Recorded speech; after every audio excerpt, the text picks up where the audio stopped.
বর্তমান সরকার প্রতিরক্ষা শিল্পে মেড ইন বাংলাদেশ উদ্যোগের মাধ্যমে দেশীয় শিল্প গড়ে তোলা এবং সক্ষমতা বৃদ্ধিতে যে কৌশলগত দিক নির্দেশনা প্রদান করেছে, এই প্রকল্প তারই একটি বাস্তব এবং উজ্জ্বল উদাহরণ। বর্তমান সরকারের প্রতিরক্ষা নীতি বাস্তবায়নের লক্ষ্যে ডিডব্লিউ লিমিটেডকে একটি স্বনির্ভর শিপইয়ার্ডে পরিণত করতে বিভিন্ন উদ্যোগ গ্রহণ করা হয়েছে।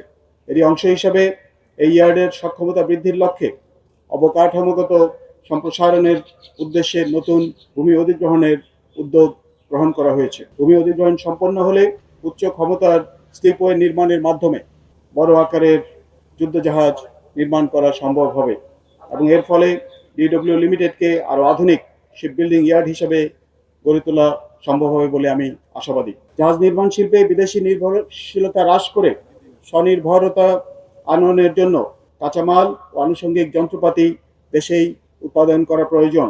ভিটামিন ই ও সি সিরাম 8টি প্রাকৃতিক অয়েল সমৃদ্ধ লিলি সিরাম অয়েল, যা চুল পড়া কমায় মাত্র 30 দিনে। এ বিষয়ে প্রয়োজনীয় পদক্ষেপ গ্রহণের বিষয়ে আমরা বর্তমান সরকারকে অবহিত করেছি।